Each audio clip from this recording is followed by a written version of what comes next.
Selamat datang kembali di pembahasan mendalam kita. Hari ini kita mau gali lebih dalam bab 14 dari bukunya Stephen Covey, Principle Centered Leadership. Fokus kita ya bagian tentang manajer berkelimpahan atau abundance managers. Betul. Sumber kita jelas ya, kutipan dari bab itu sendiri. Jadi, misi kita nih mau coba pahami betul bedanya apa sih antara scarcity mentality, mentalitas kelangkaan, sama abundance mentality, mentalitas berkelimpahan. Dan gimana cara pandang ini? Wah, bisa ngubah banget cara kita lihat sukses. Buat diri sendiri, juga buat orang lain. Penting banget ini. Oke, langsung aja ya. Anda pernah perhatiin nggak sih, ada orang yang kayaknya selalu aja nemu cara buat sukses, kayak bikin peluang baru gitu loh. Nggak cuma rebutan yang udah ada. Iya. Kayak nggak ada habisnya idenya. Nah, Covey kan kasih contoh tuh, kayak J.R. Simplot atau Navy Greek. Mereka pionir makanan beku kan? Mereka itu bangun pasar sendiri. Nggak nyuri pasar orang. Betul. Mereka itu contoh klasik abundance mentality. Nah, itu dia. Tapi, abundance mentality itu intinya apa sih sebenarnya? Oke, jadi abundance mentality itu pada dasarnya keyakinan ya. Keyakinan mendasar kalau di dunia ini tuh cukup. Ada cukup sumber daya, cukup peluang, cukup pengakuan. Ya cukup buat semua orang lah. Cukup buat semua. Iya, jadi sukses Anda itu nggak otomatis berarti jatah saya berkurang. Atau sebaliknya. Gitu, ini cara pandang yang lihat kemungkinan itu ya luas, tak terbatas. Potensi buat tumbuh bareng. Oke. Nah, ini kontras banget sama lawannya, scarcity mentality. Orang yang pikirannya scarcity, itu dia lihat hidup ini kayak permainan zero sum, kayak kue pie ukurannya segitu aja. Poinnya nggak bisa nambah gitu ya? Nggak bisa nambah gitu pikirnya.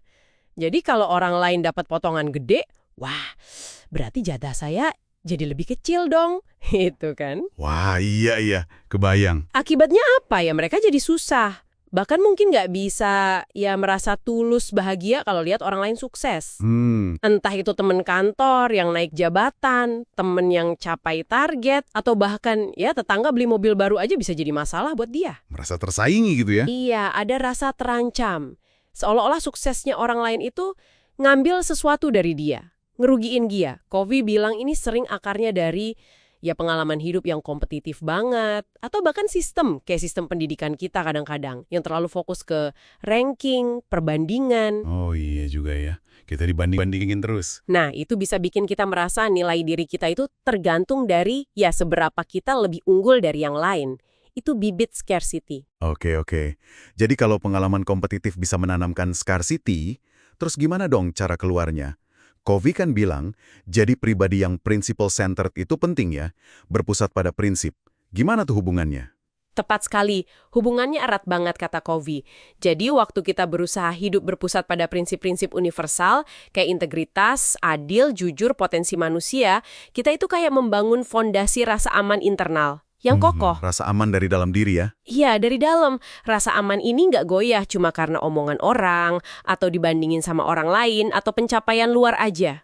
Nah, karena rasa amannya dari dalam, dari komitmen kita ke prinsip, kita jadi nggak gampang merasa terancam sama suksesnya orang lain. Justru kebalikannya. Betul, malah jadi lebih mudah, lebih tulus gitu untuk berbagi, mau berbagi pengakuan, kekuasaan, keuntungan, ikut seneng kalau orang lain berhasil. Wah, Kita lihat sukses mereka itu malah jadi bukti kalau ya emang ada kelimpahan. Sukses mereka itu nambah, bukan ngurangin jatah kita. Malah bikin ekosistem kita semua jadi lebih kaya. jadi kuncinya di rasa aman internal yang lahir dari prinsip itu ya, buat buka pintu kelimpahan. Menarik. Terus Covey juga nyebut kebiasaan spesifik kan dari orang-orang abundance nih, kayak mengasah gergaji, sharpen the saw. Bener. Kebiasaan sharpen the saw ini penting banget. Maksudnya kan terus-menerus memperbarui diri kita di 4 area. Fisik, sosial emosional, mental, sama spiritual. 4 area ya? Iya, ini bukan cuma soal pengembangan diri biasa loh, tapi lebih ke secara proaktif membangun sumber daya internal kita. Kesehatan kita, hubungan, pengetahuan, integritas. Ini semua yang ngasih kita kekuatan dan ya perspektif buat melihat lebih dari sekedar keterbatasan sesaat. Jadi kayak investasi ke diri sendiri terus-menerus gitu? Tepat. Dan Covey juga menghubungkan ini, abundance mentality ini, dengan apa yang dia sebut hukum pertanian. Prinsip alamiah gitu. Hukum pertanian, maksudnya? Iya, kayak kita nggak bisa panen kalau nggak nanem, kan? Mesti siapin tanahnya dulu, itu diri kita. Tanam benihnya, ide usaha, terus dirawat, disiram, konsisten. Baru deh bisa menuai hasilnya. Nggak ada jalan pintas. Oh, oke. Proses alami ya? Betul. Ini beda banget sama pola pikir jangka pendek yang sering jadi ciri scarcity mentality. Maunya instan aja, nggak mau lewat prosesnya. Wah, iya ya. Jadi kebayang nih, dampaknya luas banget ya. Nggak cuma soal cara mimpin di kantor aja. Jauh lebih luas. Nah, buat Anda yang lagi dengerin nih, coba deh renungin sebentar. Di area mana aja sih dalam hidup Anda? Mungkin pas bikin target pribadi, atau pas ngurus hubungan keluarga, atau bahkan pas hadapin tantangan sehari-hari, jangan-jangan Anda masih sering pakai kacamata scarcity. Gimana kalau coba gitu, dilihat pakai lensa abundance? Kira-kira apa yang beda? Poin utamanya yaitu, geser dari scarcity ke abundance itu, bukan cuma soal ganti teknik atau cara kerja. Ini perubahan paradigma yang mendasar banget. Transformasi cara pandang. Akarnya itu di prinsip inti yang kita pegang teguh. Perubahan mendasar ya? Iya, ini soal milih. Mau fokus ke potensi, ke kreasi bareng, ke kolaborasi, atau mau terus kejebak, mikirin pembagian, persaingan, sama keterbatasan yang kita rasa ada. Yang kita rasa ada. Menarik. Iya kan? Karena seringkali keterbatasan itu ada di pikiran kita aja. Kalau kita sadar dan milih pakai abundance mentality, wah, itu bisa buka cakrawala baru tentang apa yang sebetulnya mungkin kita capai. Nggak cuma sendirian, tapi bareng-bareng. Ini ngubah cara kita interaksi sama dunia loh.